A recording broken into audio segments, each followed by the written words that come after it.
人生怒热路上，任那风霜 Hello, ni hao, ni hao. Welcome to the latest edition of the Silk Road Movie Podcast, a weekly podcast bringing the very best in Chinese film to British and international audiences. My name is James, and I'll be taking you on this journey along the cinematic Silk Road, travelling between China and the West, through films ranging from the classics of the past through to new, modern stories and the films of the future. The podcast goes out weekly on Thursdays, and you can subscribe to us on all the usual major podcast platforms like iTunes, Spotify, Google and others, and you can also find us on Facebook, Twitter and other social media under Silk Road Movie. We're also going out over in China, and I really hope we're bringing film fans from the East and the West together.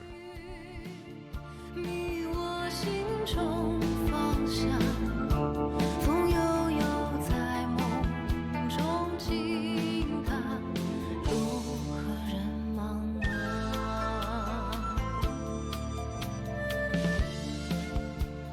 Okay, so for this episode of the Silk Road Movie Podcast, very happy to be joined by my old pal Andy Heskins of Eastern Kicks fame again. How's it going? It's alright, man. It's alright, yeah. Surviving? Well, you know, it is what it is.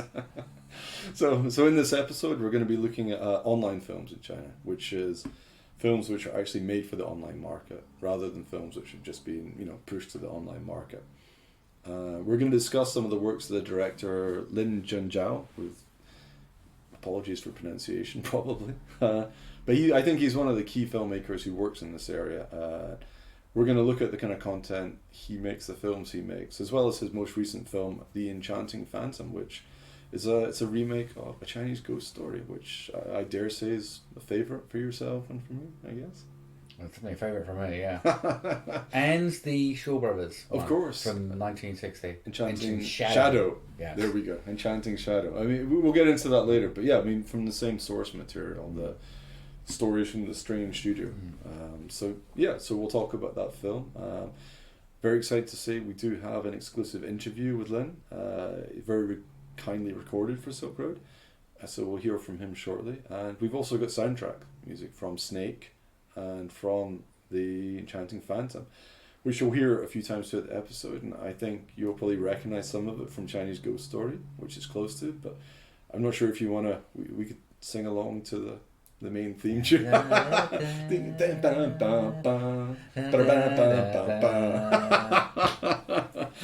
I'm afraid I haven't got my Leslie Cheung on to do that. No, I think do anything less than a complete disservice. And our language abilities are not probably up to like karaokeing that one, but classic song. So we'll hear some more of that.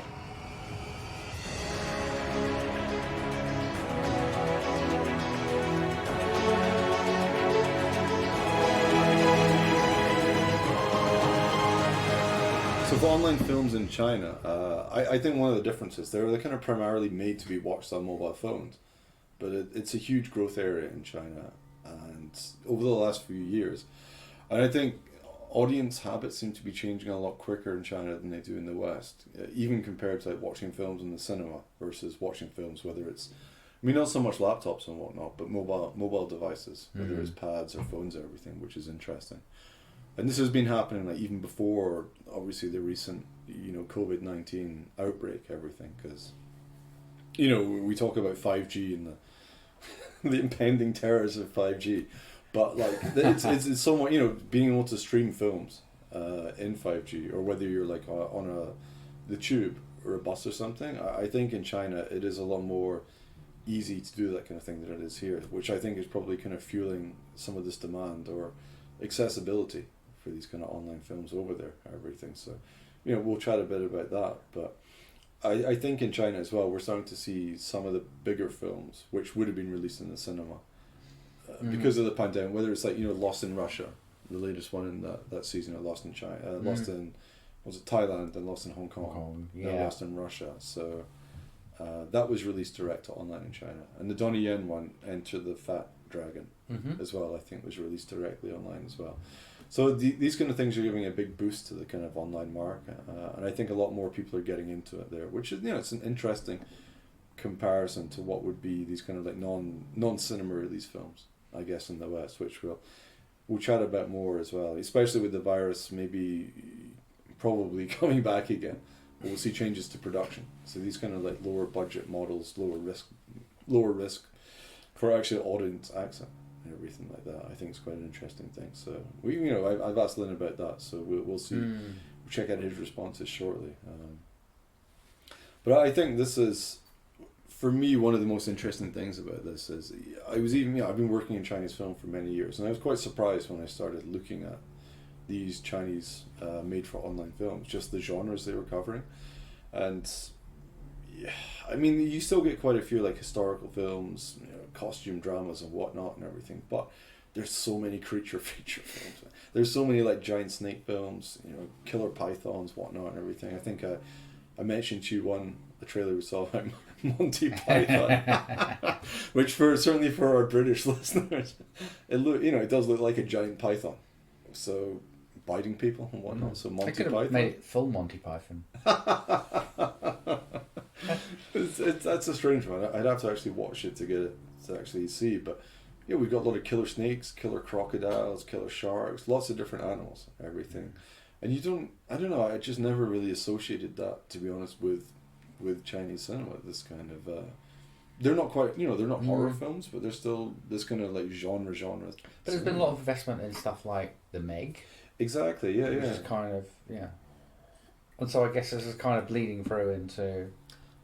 Yeah, absolutely, and that's something which will be interesting to talk about. There've been a few stabs at it in the past. There was one called $1 Million Crocodile from the mainland about 8 years ago. Is that connected to Clint Eastwood's film?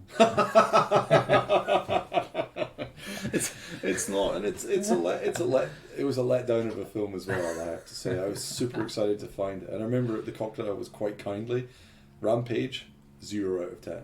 I don't think he even bit anyone. He just wandered around a lot, looking panicked, and some handbag developers were after him to try and get his like valuable skin. And he was a very nice crocodile called Amal, I remember. So, but yeah, there've been a few stabs into the creature feature genre.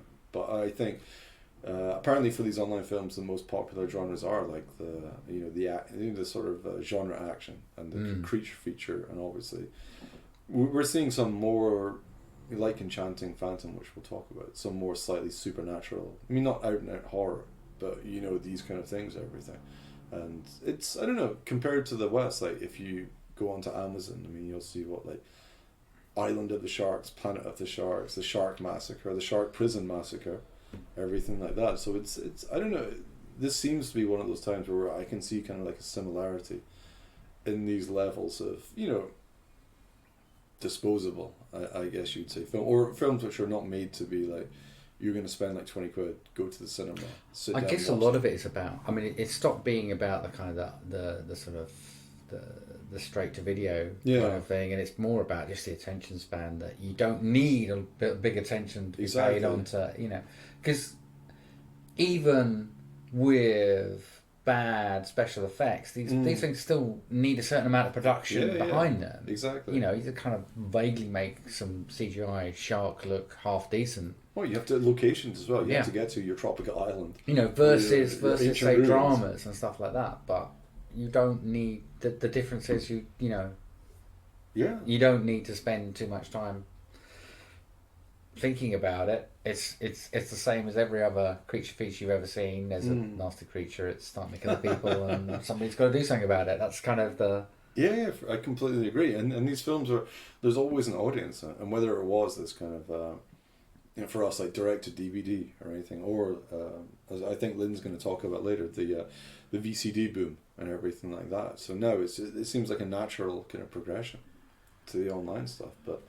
We're going to talk about some of these other films in later episodes. Hopefully joined by your good self and everything. But I think Lin is a good place to start with these, just because his films like Snake and Snake 2 were huge. They were kind of the first, I think, proper online blockbusters, I guess you could say, which actually got a huge amount of viewers and huge amount of revenue, I guess, compared to most other ones of these films and everything. And The Enchanting Phantom has been a huge hit over there as well. And I think not just because of the virus period. I think we're seeing like a shift in these audience trends and everything. So yeah, so we have this interview with Lin, so let's get on with listening to him, and let's listen to what he has to say, and we'll follow up with more of a chat about him and his films and everything.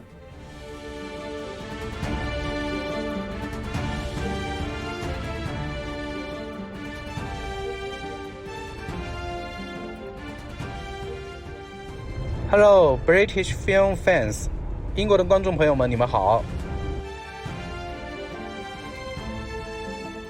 So the first question, online films are becoming a lot more popular in China for some time, even before the shutdown of cinemas during the virus period. Why do you think this is, and do you think audiences in China are changing and moving away from cinemas? 我觉得中国的网络电影在中国越来越流行，一个是基于中国网络电影整个中国网络的一个发展跟成熟，而且呢手机的普及让所有的中国的这些观众手上人手都有一台手机，并且发达的网络呢让大家随时随地的可以在通过手机这个端口去看电影看视频。I think online film is becoming more and more popular in China. This is because of the overall development and progress in Chinese online films and in internet technology. The popularization of mobile phones means that every Chinese audience member has a mobile phone, and high internet connectivity means users can easily access films and videos from their mobile phone at any time and in any place. 然后大家的碎片化的时间越来越多，大家有很多的时间其实是闲暇的，不管是上班时间还是在下班以后或者在吃饭的间歇里面都有很多的时间。慢慢的大家养成了一种习惯，就是在闲暇的时间用手机去看视频看内容，而且呢近几年这个是给网络电影其实是铺垫了一个非常好的一个前提。 People's time now is more fragmented, and they have more spare time to make use of, whether at work or after work or during a lunch break.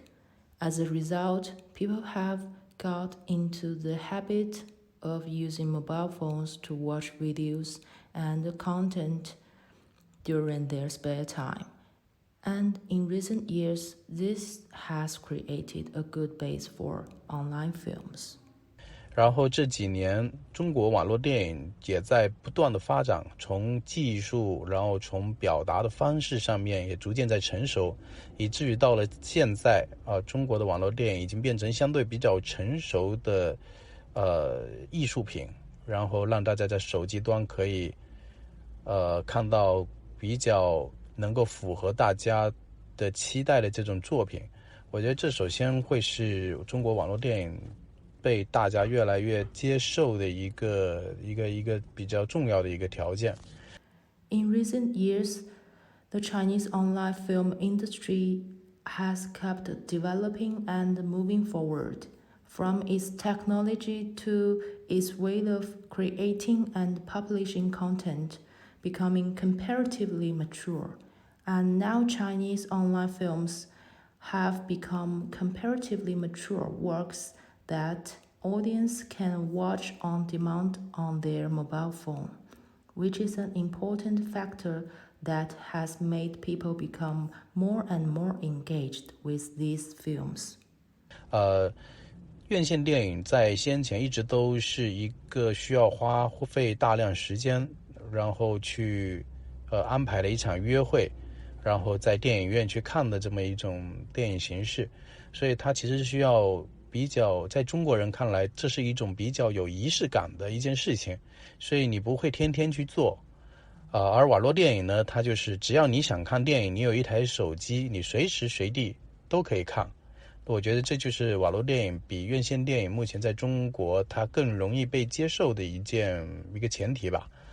Cinematic films in the past have been something that take up lots of time for audiences needing to find someone to take on a date, and then going to a cinema to watch the film. So it looks to Chinese people like a more ceremonial thing and something that you won't be able to do every day. However, for online films, as long as you have a mobile phone, you can access films at any time and in any place. I think this is the factor which in China is making online films easier to be accepted by viewers than cinematic films.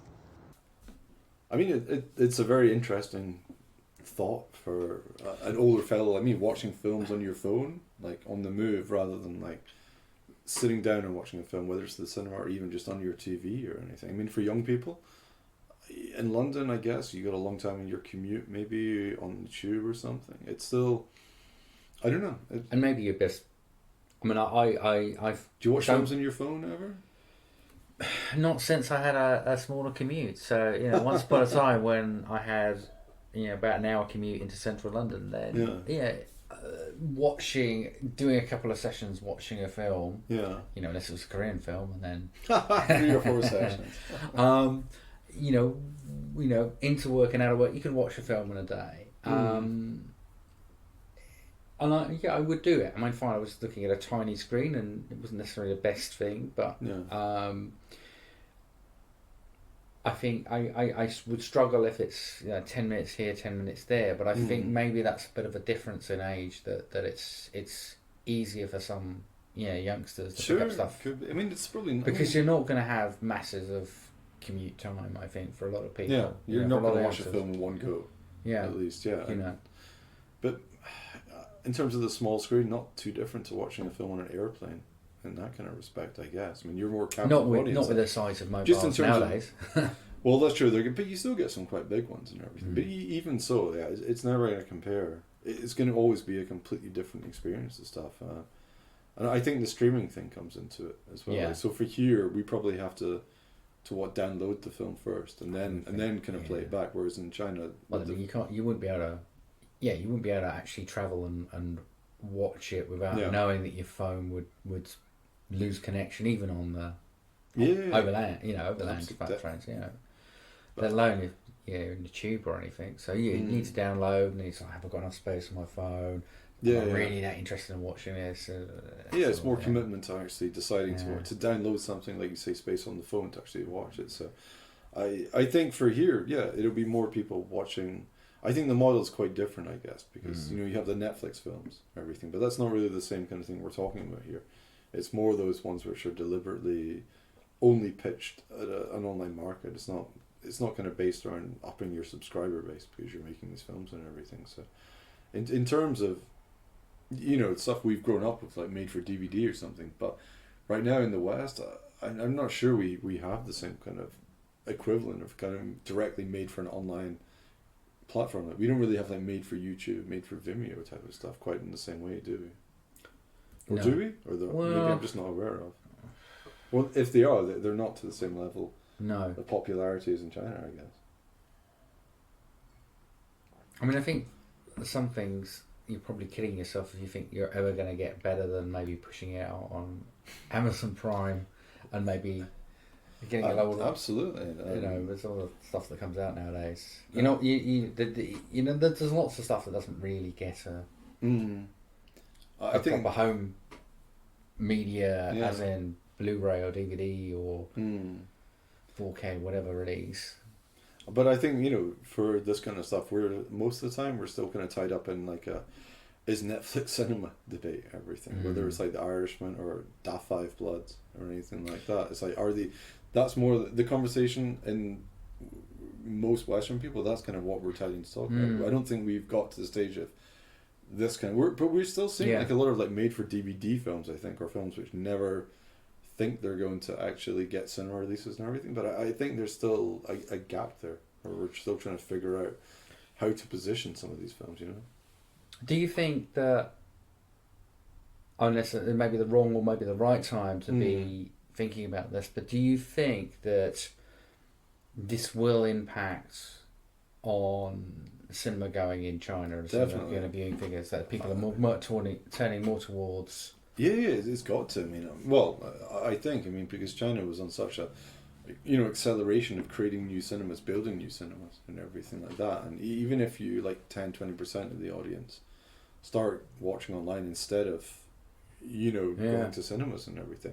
And in China, much as us fancy, like, London livers and everything can say, like, cinema ticket prices and everything they're not small or anything. So if you're guaranteed, like, good content, good experience, a good date, everything is, he's said, like, I personally go to the cinema, I take my date being a bottle of whiskey.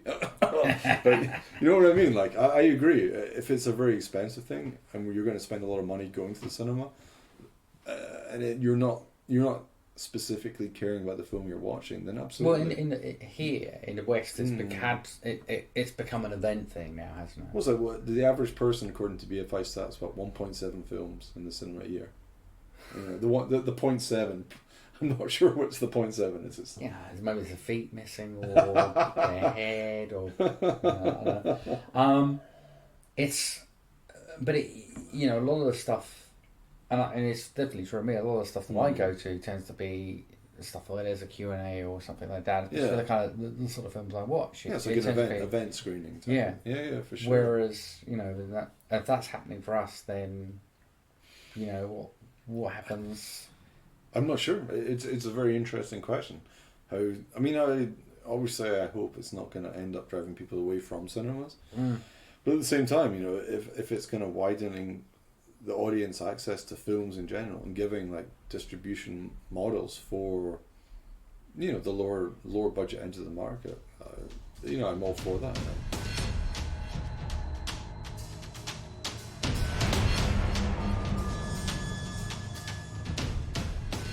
Right, second question. Is there a difference in approach to storytelling and filmmaking techniques and making a film for online compared to cinemas, given that the films, they're, as we said, they're going to be watched on your phone. 网络电影比院线电影的一些讲故事等等的方向上的一些不同，确实就是我们在创作网络电影，而且创作了多部网络电影之后，还是发现其实网络电影的讲故事的方式，包括它的节奏，然后取材，跟院线电影都会有所不同。网络电影就是其实更需要在短时间内去抓住观众。It is true that after we have made so many films and online films, we have found the right way of storytelling. The pace, the themes of online films are different from cinematic films to some extent. Online films need to catch the attention of the audience within a short time. 院线电影它不太一样，和院线电影不太一样。院线电影我们都知道，它是在一个比较有仪式感的时间里面，约了自己非常好的朋友，然后坐在一个非常安静的环境里面，很有仪式感的一个大荧幕去看电影。那在这样的情况下，我们会非常的专注去看故事，然后这时候就有了我们经历了数百年的电影艺术的讲故事的方式，的讲故事的节奏节拍。但是呢，手机端的网络电影却跟这个有很大的区别，因为手机端在看电影的时候，用手机端看电影，其实很多时候它是被打扰的，就是随时随地你看电影，也随时随地有可能会出现干扰你看电影的因素。比方说我们很多时候我们的这些中国观众会在地铁上看手机，看着他的看的一个故事点，如果这个时候到站了，他就会放下手机，然后离开这个站点。到了下个站点，是否还会再拿起手机看这部电影是不一定的，需要你的故事、你的节奏都有很强的吸引力，他才会想起这个点。所以这也促成了网络电影它在讲故事、它在元素的利用、题材上面它的许多不同的点。Cinematic films are different, and as I said, it is like something happening in a ceremonial period of time. You and your date or friends sitting in a quiet place, watching a film on a big screen. In such a situation, people will focus very much on the story, and from this comes the method and the pace of storytelling in films that we have seen for 100 years. There is a big difference in watching a film on a mobile phone, because when we watch films on mobile phone, most of the time we will be interrupted or disturbed by something in the environment. For example, a Chinese audience member watches a film on the underground. When he arrives at his station, he will stop watching. Whether we will carry on watching the rest of the film afterwards is uncertain. Only if your film has a strong pace and appealing points, he might think of the film later and about how he has stopped it in the middle. So this shapes online films in many aspects of storytelling and in the use of different elements. So yeah, I mean, fair enough. Yeah, I think it makes sense that you'd have a different approach to filmmaking for online films. And obviously, if you're watching on a phone, like you don't need the same level of special effects or, big cinematic like cinescope landscape scenes and everything, because they'd be pretty lost on the phone and stuff. But I think the storytelling thing is maybe the big difference. I did read somewhere that you need to grab them in the first 6 minutes, and if they're not grabbed in the first 6 minutes, you're kind of lost. But I don't know. Like when we start talking about things in this kind of like time stuff, how does it compare to like watching a film compared to watching like episodes, I guess? And is this kind of approach to making a film, thinking, okay, someone's going to watch it in segments? How different is that to watching like short content episodes, if you know what I mean? It seems like a very different way to writing a film story. Yeah. I mean, I guess you can't predict where people are going to end within that. Exactly. Versus a film that you would deliberately split into 15, 20-minute sections. Yeah. So you don't know where someone is going to... No, so yeah, like you said, if you have your guy on the underground watching on his phone, then yeah, you can't time when he's going to stop suddenly. So it's not like you could intersperse cliffhangers kind of throughout. So it probably comes down to that first 6 minutes thing, then, I guess. So if somebody is really grabbed by the first 6 minutes, then they're going to come back to stuff. And I mean, for horror films, I guess it's not a million miles away. Like you'd always like pack in so much stuff to the first 2-3 minutes. Something's going to happen there, which is going to set the pace for the rest of the film to keep people watching. So it's I guess that's kind of going along with the kind of genre where this is finding its peak. The sort of a lot of creature features. Exactly. Yes, a kind of fantasy things. Yeah. And horror things. It's all those things. A kind of action type. Yeah, it's not like stuff. a slow burn courtroom drama. You or always. something. It's the kind of classic James Bond thing where you have you have the great scene at the beginning, which just has absolutely nothing to do with the plot line of the film. Very true, exactly. It's always been there. You always had the kind of, for a lot of films, you always had the kind of the grab. Yeah. For all sorts of reasons, and yes, I can kind of see that. I can see it as a.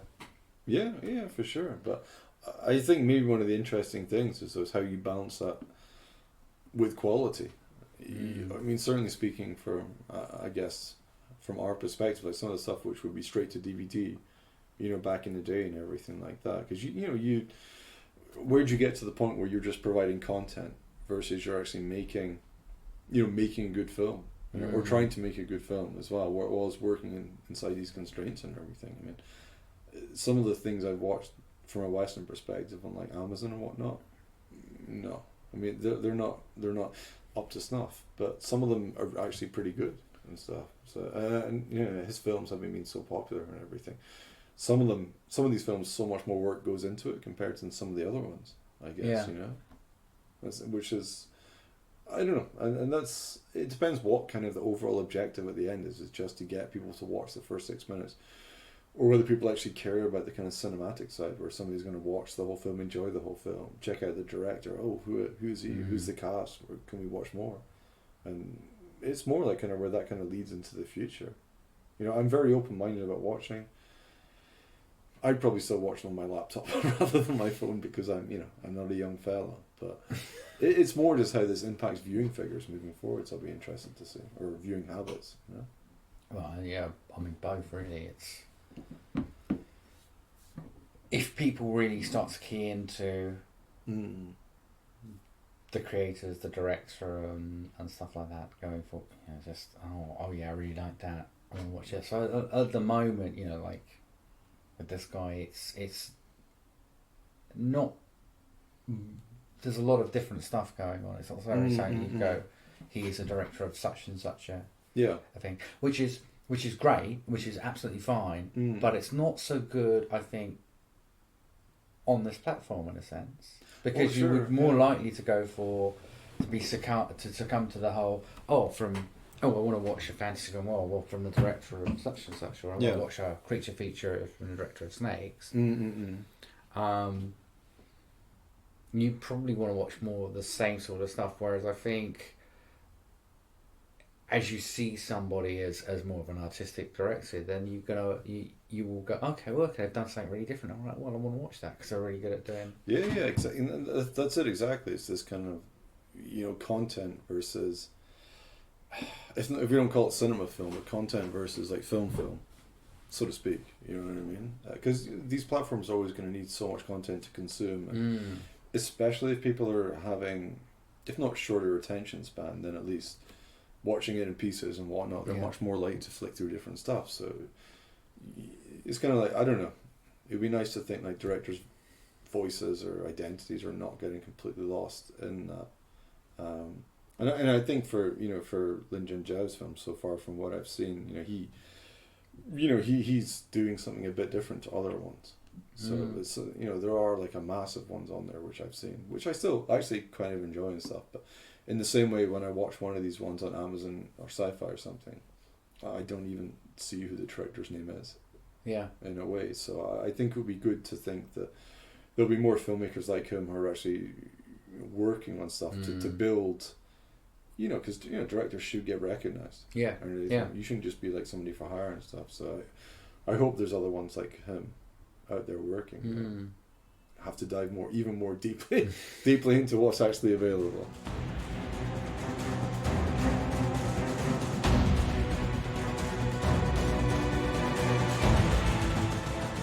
The previous film Snake was a very big hit online.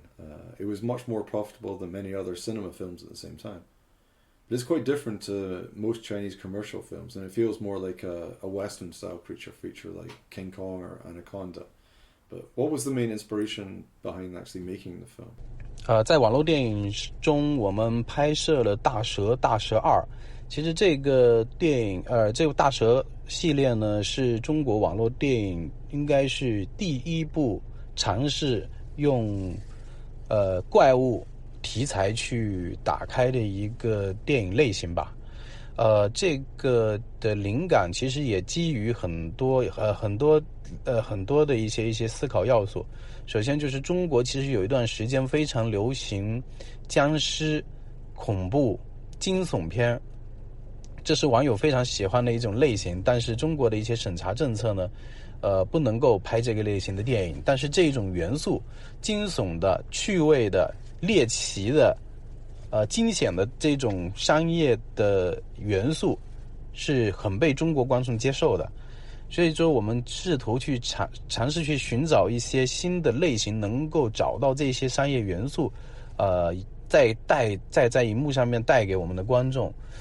找了很多，然后后来我们确实在研究北美的市场，发现北美市场早期其实有大量的怪物电影，它是非常的具备，就非常相似于中国的僵尸题材、中国的惊悚恐怖题材，它很多元素是相同的，所以我们也尝试说能够用中国的东方的元素去拍摄一部属于中国属性的这种生物的怪物题材。那么这个就是我们 We made the online films Snake and Snake 2. Snake was the first Chinese online film with the creature theme. What inspired us were many elements that we took into consideration. For a period in China, themes such as zombies, horror, and thrillers were very popular with internet users. But because of the censorship, we cannot make such films. But the basic elements of these films, like thrills, fun, hunting for the unknown, risks, and similar commercial aspects, are widely accepted by Chinese audience. So we try to find new genres with such commercial elements to make them into films for our audience. We reviewed quite a lot of films, and we also researched the North American market, where we found lots of creature films with themes very similar to Chinese zombies and to Chinese horror and thrillers. So we considered whether if in China we could use Oriental elements to make a film with a creature or monster theme and with Chinese characteristics. This was our starting point. 一个出发点。后来呢，我们觉得中国观众他们更害怕什么？什么样的一个怪物出现呢，会让中国人害怕？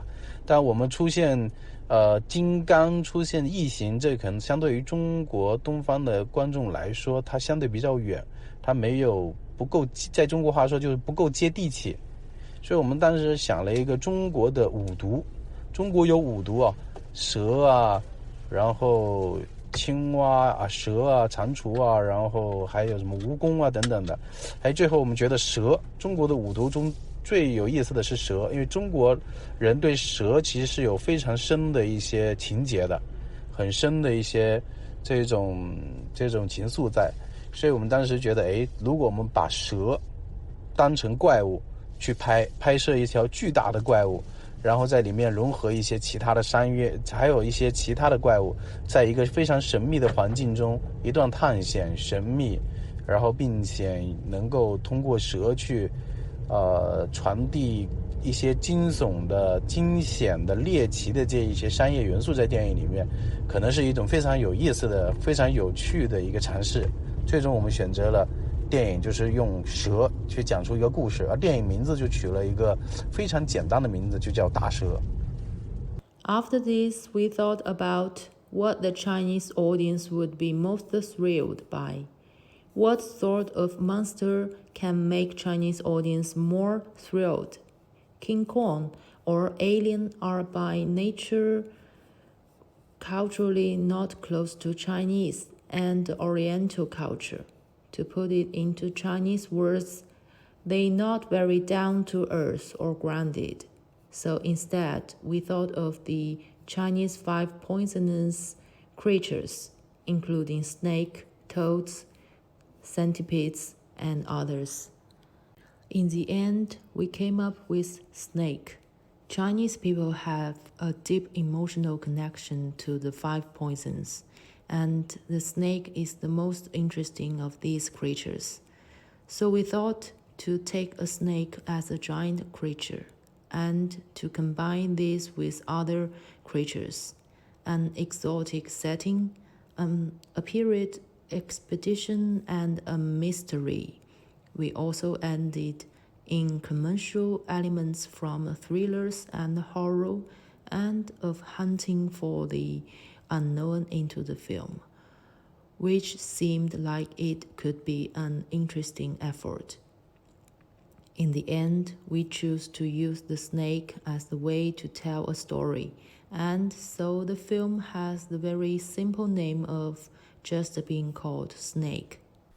But yeah, I think it's an interesting process for actually film planning and film creating, actually kind of looking into this kind of level of detail and actually what's going to be popular kind of for Chinese market. I mean, obviously Chinese market is a lot better at collecting this kind of like data on audiences either online or actually in ticket buying and everything. So it's, on the one hand, you kind of have like a romantic idea of filmmaking about, you know, an author coming up with an idea for a film and being in love with the script. On the other hand, you know, there's so many films being made which never get released or never see the light of day. So the actual idea of actually researching, coming up with a concept, you know, kind of makes sense, especially since Hollywood films are still a huge part of the Chinese box office. So kind of looking at trying to combine this kind of like a Western approach with something more Chinese, it kind of makes sense, right? I can. Yeah. I mean, some of these films, like we touched on Mill and Dory Crocodile before and everything, but it would be interesting to know how much of an impact the Meg had on this. I still, whenever I talk about co-production with people, the Meg is the example which most people never mention, but for me it was a huge success. Even just not just box office figures, but just culturally, the way it actually combined something which fits the Chinese audience and the Western audience. So, and we have these other Chinese ones coming up, and I'd love to see more Chinese examples of these films, like there's a Chinese Bigfoot film or a Chinese King Kong one. We have stuff. This one's coming up, something called like Horror Shark. Which is in English. I hope it keeps that English name. That's a great name, Horror Shark. But would you watch them, like a Chinese version of a creature feature? Personally, I'm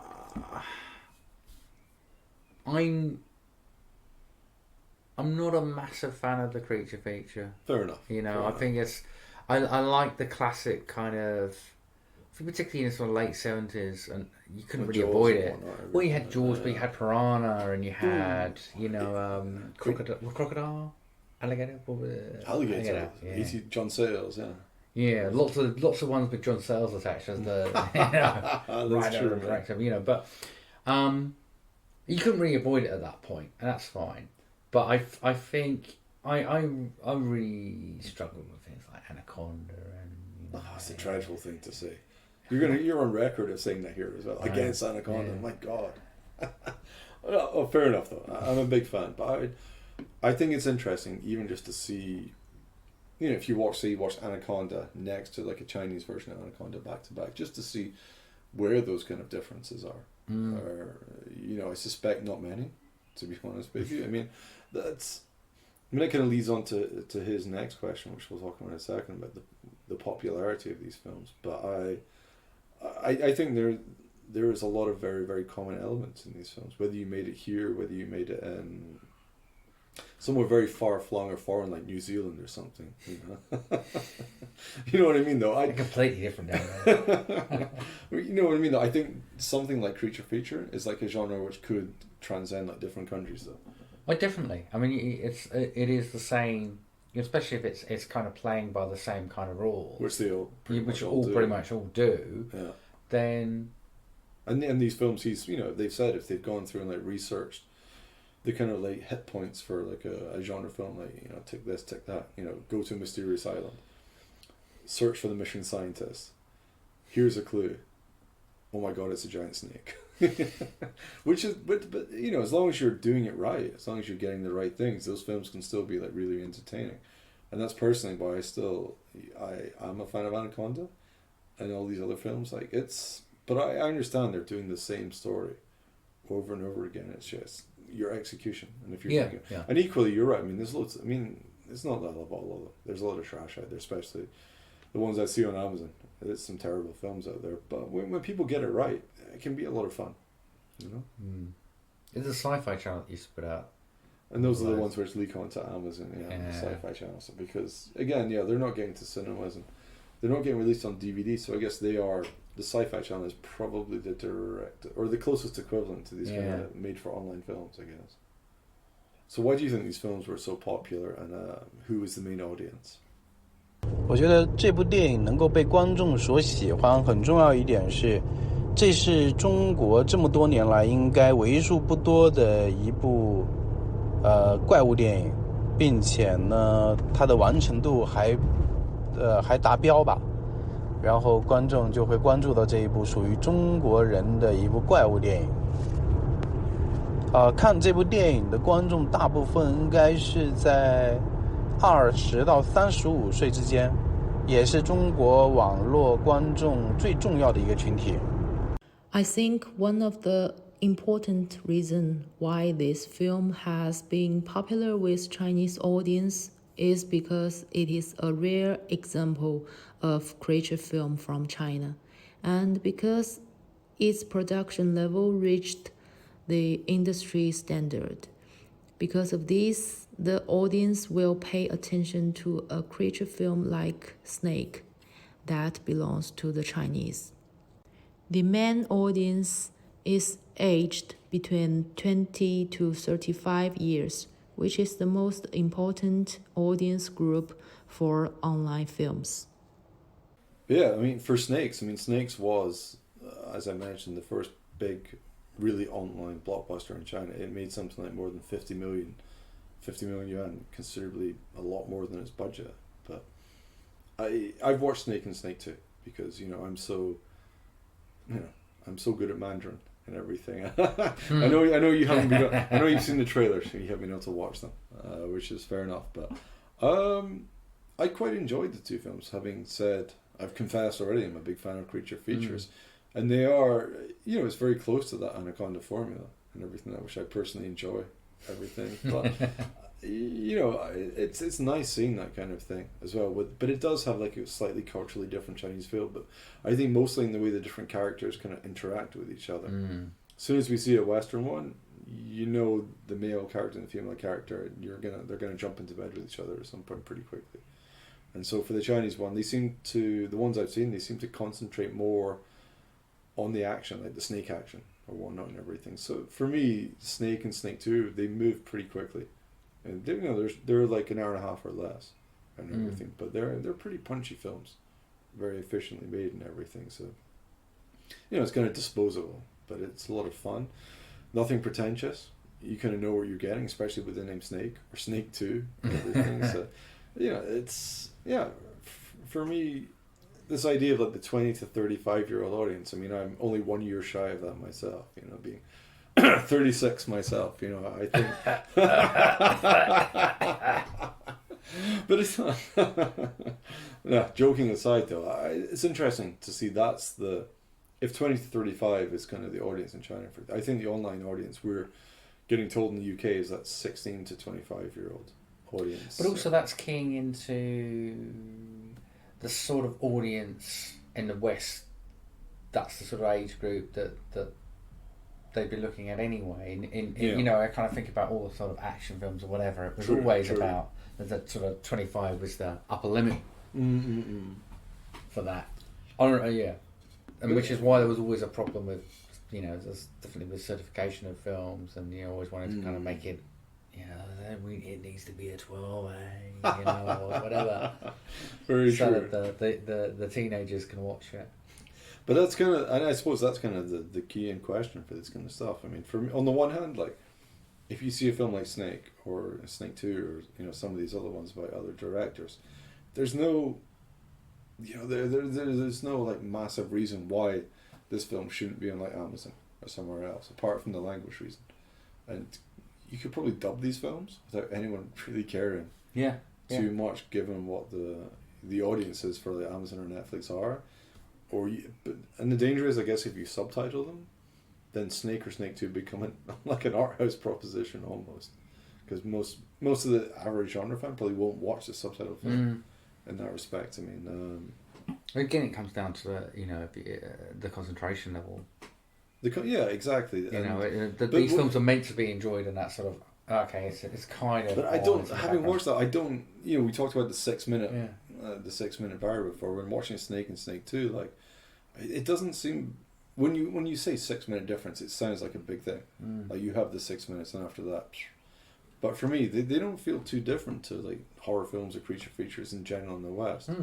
And even before this kind of like online model, I think maybe this kind of thing to like grab people at the start. I think in the horror genre or exploitation genre, it's probably it's different. So I can see no reason for the same audience not to enjoy these films apart from the language barrier.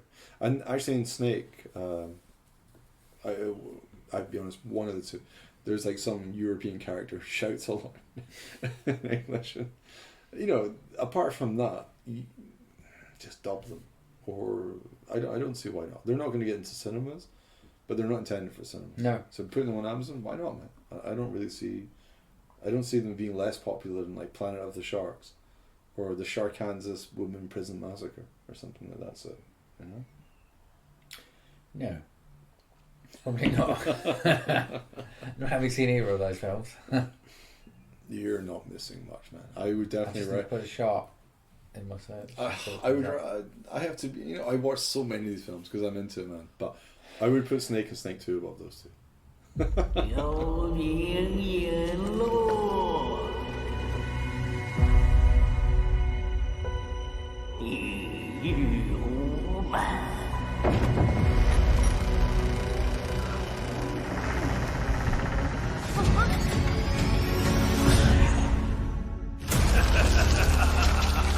那书生身上的纯阳精气，对老婆是很重要的，要拿回来。3000弱水河，神佛定底沉。我们就像这弱水上的鹅毛，只沉不浮。妖气，说。为什么3分5寸的碰走那个书生？不能与剑，自降魔归。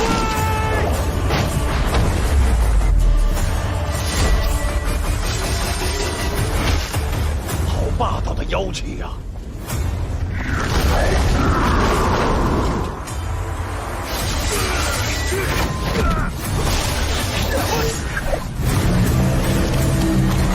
来了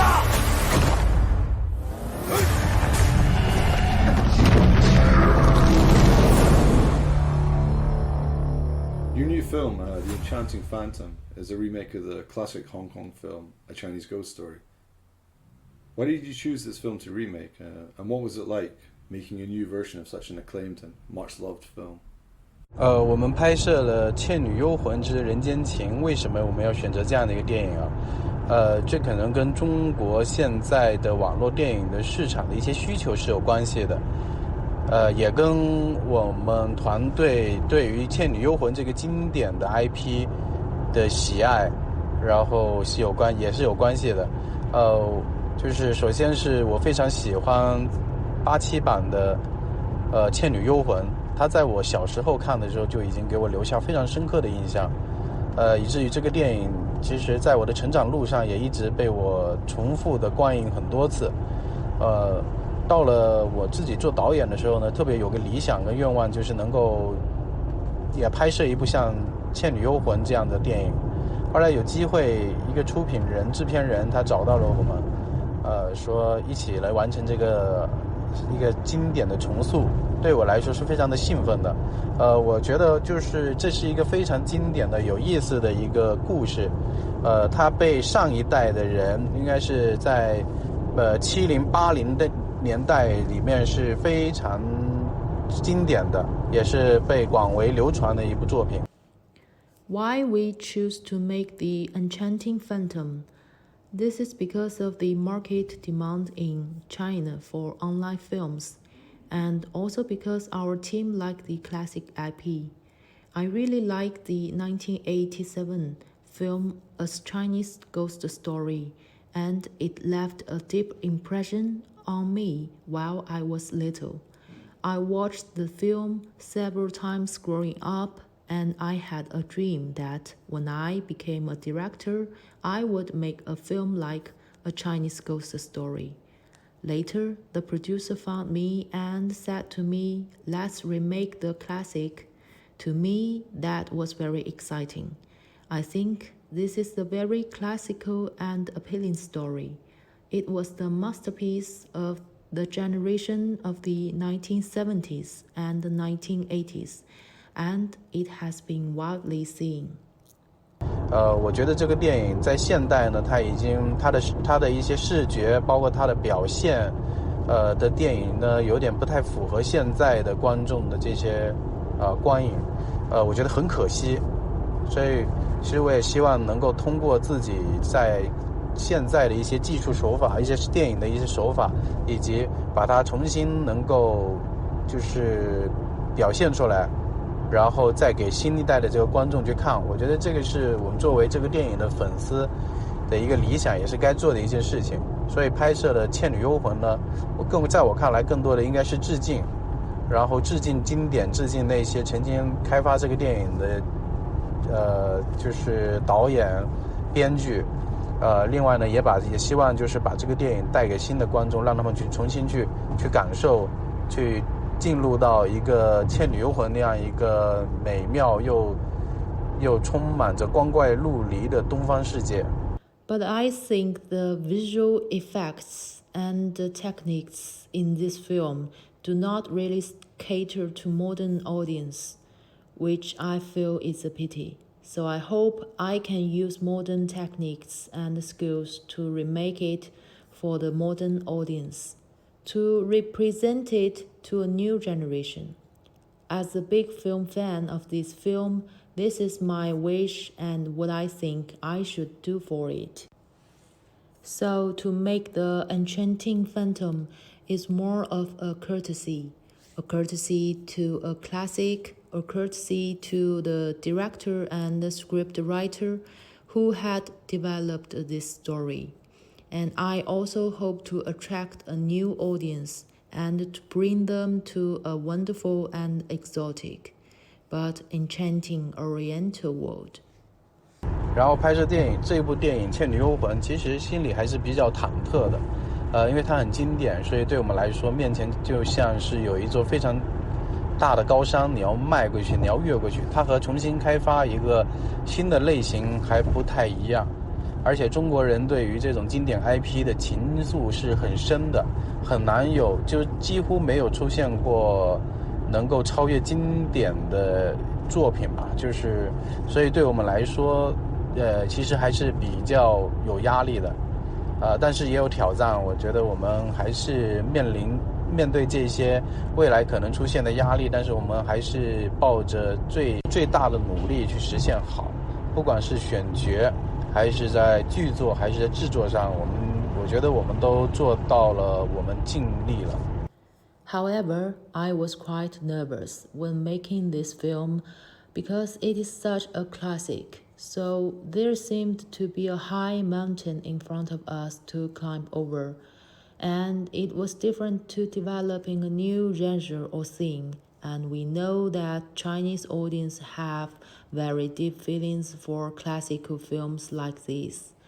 There are hardly any new films that can surpass their original classic versions, so we were under pressure, but we tried our best to live up to it in terms of casting, script writing, and production.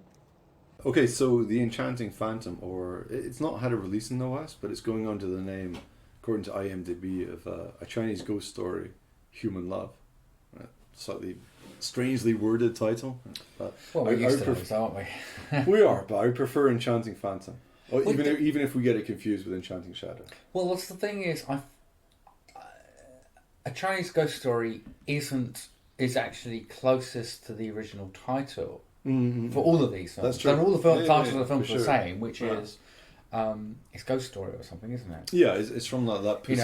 So I don't know why the original Shaw Brothers film was called Enchanting Shadow, but I know this one's a nice name as well. It is. I mean, it is. And that film as well, it fits the Shaw Brothers one, I think, as well, because it is more like a kind of romantic dream type thing. It's not like a very, it's not a horror film or ghost. Not that these films are.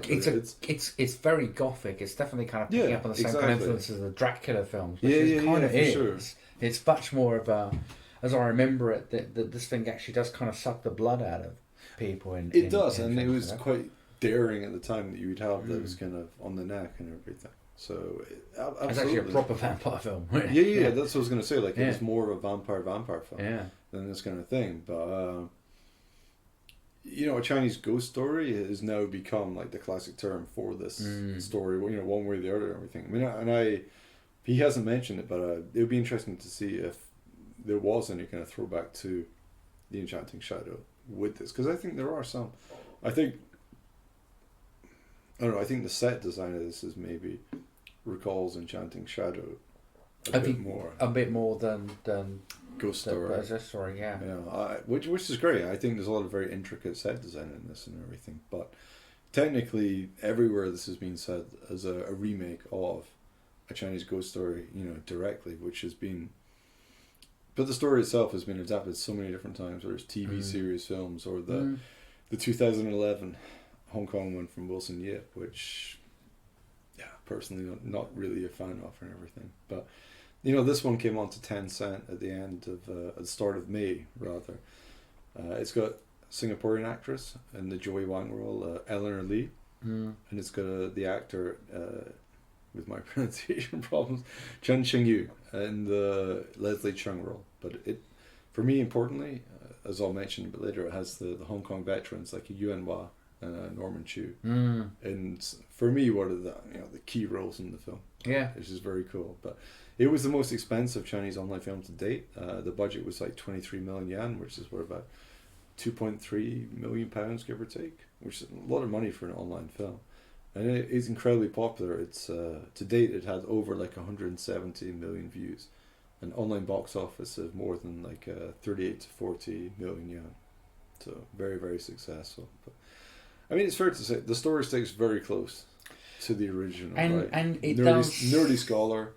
Yeah, and the way it looks as well. I mean, we kind of like we were saying before, but the majority of the look of the characters and the way they play the characters definitely recalls the 1987 version of the story. Absolutely. And it was quite interesting. You kind of talk about this online only and kind of putting the CGI effects to one side, but actually, I mean, because there's been.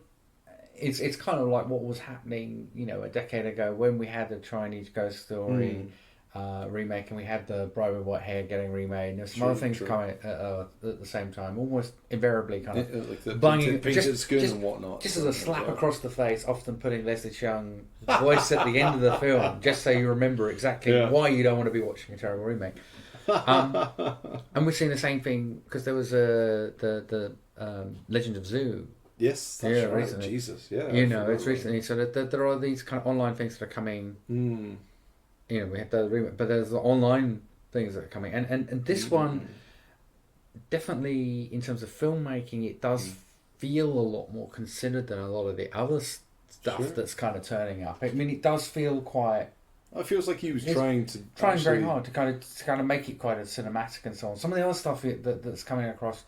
It feels very digital. It feels very kind of like a TV, like a upper level Chinese TV program. Absolutely. Whereas this really is trying very, very hard to at least feel a bit more atmospheric and cinematic, and that is interesting. That we talked about this kind of low attention span and what will probably end up being. Watch on your phone and whatnot. Watch on your phone and presumably, if you're not worrying so much about the effects, that this is it's still going to be a long turnaround if you've got any special effects in post production concerned. But maybe a bit quicker in terms of getting it out. But he is trying very hard to feel like a proper film, and I can't criticize that because it does actually the lighting, the everything does feel quite proper. I know. I completely agree. I mean, Chinese Ghost Story is the immortal classic, so you can't compare it to that. But for this kind of like remake, and if you read like online remake, you're not going to expect much. It's a lot better than I thought it would be. It's a lot of fun. It's actually very fun to watch, and I think Eleanor Lee she's she's not Joy Wong, but she's quite likable and everything in it. Ching Yu. It's not the best role if you're not Leslie Cheung. I mean, Leslie Cheung himself wasn't that happy with the role when he was recording it because he's kind of a nerd scholar and everything. But there's still some chemistry. He's still there's still chemistry between them. But seeing Yuan Hua, who was he was Mr. Vampire himself. He actually played the goddamn vampire in the film, and he was in so many classic films. Through the Shaw Brothers stuff to even more recently he was in like Detective Chinatown 2, I think. Kung Fu Hustle. He was in like the most recent Ip Man one, Master Zed and whatnot. But he was in so many Shaw Brothers films, everything. So he still looks almost the same as well. Yeah. So seeing him in there and seeing like Norman Chu, he was in so many different Shaw Brothers films, like and then he went on to stuff like Duel to the Death, Tiger on the Beat, and everything. So seeing those two in there kind of nails it. Like Lin Zhenzhao, there was proper respect. To the original, and in this version, I have to admit, like I was loving seeing those two more a bit than the two key characters, and everything. But that's fine.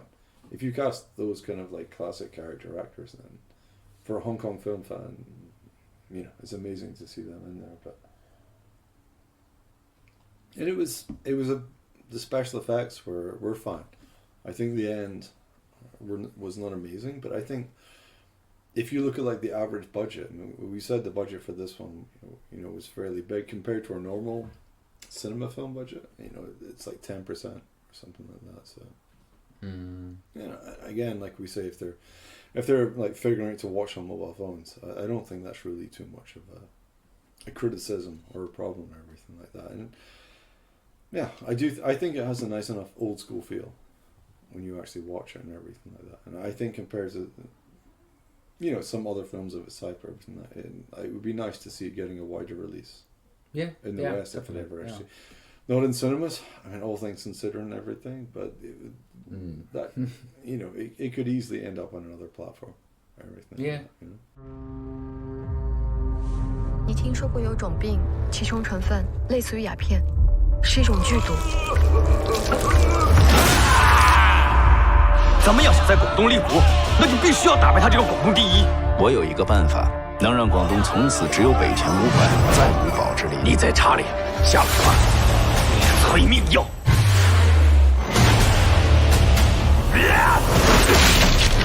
现在这个时局不是你能左右的。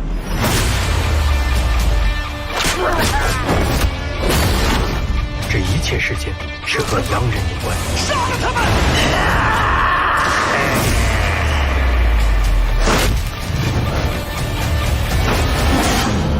中国人是绝对不会屈服的。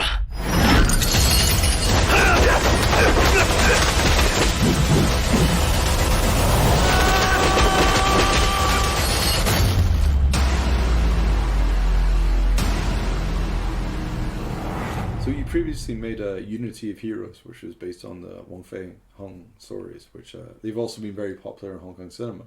So are you a big fan of older Hong Kong cinema yourself, and has that had any influence on your filmmaking choices?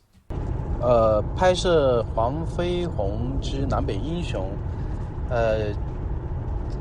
我是老香港电影的粉丝，应该是整个中国的网络电影的大部分的创作人都是老香港电影的粉丝，我们基本上都是看着老香港的电影成长起来的一波创作人，所以对我们来说，香港的武侠、香港的黑帮电影、香港的警匪电影，都会是我们非常热爱的、非常喜欢的一种题材方向。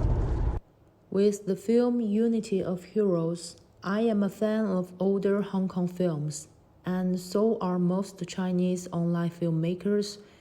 We are a generation which grew up with old Hong Kong films. So to us, Hong Kong's wuxia films, gangster films, and crime films are what we all like and the genres we choose to film.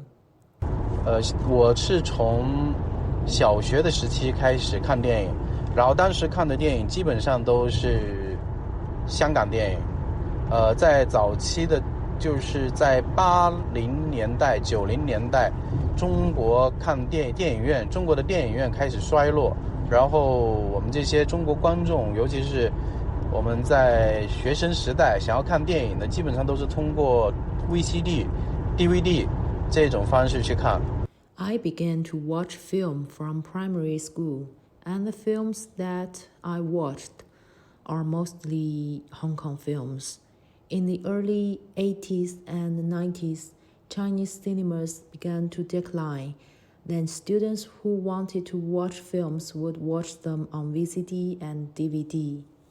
然后基本上香港时候有一个比较有意思的现象，就是香港的电影的 VCD 跟 DVD 的盗版在中国大陆是非常盛行的，所以基本上那个时代呢，我们是看着香港的这一种盗版的 DVD 跟 VCD，但是我们也没有概念，我们只知道香港的电影的 VCD 非常好看，而且类型很丰富，基本上一个暑期都在看，然后放假的时候基本上都在看中国的僵尸题材的电影，早期的林正英的僵尸题材，然后还有周星驰的喜剧，成龙的功夫电影、李连杰的功夫电影然后还有中国的僵尸，还有警匪等等的这些题材就是深深的影响着我们中国现在的这些网络的创作人。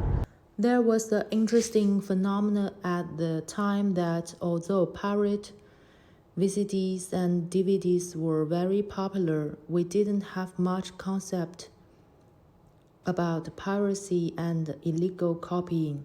We just knew that Hong Kong film VCDs were very appealing and that the genres were very wide. I watched the films almost all my summer holiday, such as zombie films including the early Chinese zombie films starring Lin Zhenzhao, Stephen Chow's comedies, Jackie Chan's kung fu films, Jet Li's kung fu films, and other crime films, which have all had an impact on us, the modern online filmmakers. 所以我觉得就是中国网络电影现在的发展以及很多题材的取材跟早期的香港电影应该是有密不可分的一些关系，甚至现在中国网络电影的发展非常像当时的香港电影，它的短平快去创作很快的生产内容，然后也产生了现在才开始在网络电影产生大量的导演艺人正在成长中的，和当时的香港电影非常的相似。所以香港的早期的香港电影对于中国现在网络电影的创作人来说都是有非常深远和不可或缺的影响。 So the development of Chinese online films and themes have a close link with early days of Hong Kong films, and China's online film development is very much like Hong Kong films of that time, in terms of its characteristics of being a short, flat, and quick mode of producing content, and the paths of many directors and actors under development are very much similar to those of Hong Kong films. So the early times of Hong Kong filmmakers had a far-reaching influence on modern online filmmakers. Well, yeah, I think it's great to hear for guys like us who are, massive fans of Hong Kong cinema and our own formative years and everything. So it's very cool to think there's this younger generation of like Chinese online filmmakers who are, very influenced by, for us, some of the best films of all time, I guess, old school Hong Kong cinema and everything. And yeah, I think as we said, you can see that with Enchanting Phantom as well. Like, it's a very loving tribute to that kind of film and everything. And I've watched Unity for years as well. And for me, is you can really feel that kind of like throwback to the Jet Li films in particular and everything. So I think that's a really interesting thing as well. And it would be nice to think like he's referenced like Chinese zombie films, but let's say Chinese vampire films, and maybe he'll take a crack at Mr. Vampire. I mean, get Yuan Wang back in there. That would be fantastic, though. I don't see why not. I mean, that would be, and that's the kind of stuff which could maybe as well like find more fans in the West in general as well, because those kind of Chinese vampire films, the popularity has never gone away for that kind of thing. No. So if it could actually come to this and everything, but it's also interesting to hear about like VCDs and everything. But I guess from your perspective, he didn't mention Laserdisc. He didn't mention Laserdisc. But maybe they didn't really have too many Laserdiscs in mainland China. Or anywhere, let's be honest. I had loads in Hong Kong. Oh. They're always there in Hong Kong films. I think it's probably an interesting question though, just in general though. So if you were a filmmaker like Lin, or if we were proper filmmakers, everything started back in those days, we'd be influenced by like DVD, BC and everything, but which had different access issues, how much you could watch films, where you could get them. So for like some young bucks and everything, like coming up filmmakers starting in the last like 10 years, where you can literally access anything, and you can, whether you're watching on your mobile, laptop, I don't know, I'm going to be very interested to see, not just in China, but in the West as well, how that kind of influences like filmmakers in like 10, 20 years, because I think for us, like access to cinema or to films, whether it's old films, new films, has been one of the things which would influence creative choices. So I don't know, in like 10, 20 years, if you have a generation of filmmakers who have grown up thinking, first 6 minutes is cool, do I watch the rest? I don't know. It'll be interesting to see how much of an impact that can say. I hope not much of an impact. I hope a lot of they're still going to see more. From this chat with Lin, he's obviously he's into his films, and he loves his Hong Kong cinema, which is fantastic. But I hope the next generation will still apply back to these classic films, or earlier and everything. I guess because there's nothing wrong with online films, but I hope we'll still see a love for film, a love for cinema in these films, and I think that's one of the reasons why I get quite excited about some of these Chinese films, is the idea of these younger fella, who are loving the classics, the Hong Kong cinema, everything, and making these films for a new audience, which is great, helping to reach a wider audience. But in 10, 20 years, is that just me being an old person worrying about the future? I'm the wrong person to ask. Being an old person, worried about what's going to happen. Young man. But it would be good to see. It would be good to see more legacy of Hong Kong film, and I think that's one of the great things about Enchanting Shadow. It is very comfortable to watch a film which has that obvious love for the source material. Yeah. And I really hope we'll see more of that kind of thing, and more of that kind of thing coming from China. I mean, given the lack of horror films or ghost films and everything, it would be nice to see more, more films like that, whether there's the whole Green Snake and loads of different films which could, I think,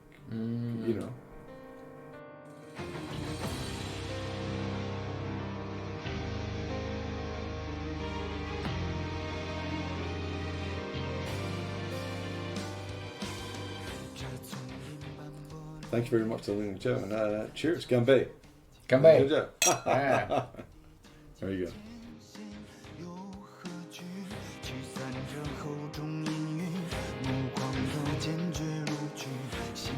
So that's about it for this episode of the Silk Road Movie Podcast, and a very big thanks for following us, and a big thanks again to Lin Zhenzhao for joining us, and to my man Andy Haskins for joining us. Thank you very much. I hope we'll be hearing from you again soon. Yeah. But please do tune in for our next episode. Subscribe to the podcast. Follow the show on the social media. We'll keep you up to date on the very best in Chinese cinema. So I've been James. This has been Andy. Bye. And I hope you've enjoyed your journey along the cinematic Silk Road to China. And we'll close here for another beautiful piece of music from the Enchanting Phantom soundtrack. 人生怒热路长，任那风霜流天上，红尘里美梦有多少方向，交织着梦幻的心爱。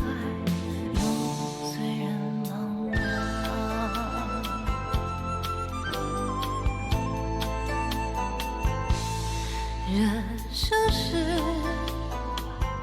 梦里延长，梦里依稀依稀有泪光，何从何去，迷我心中方向，风悠悠在梦中惊叹。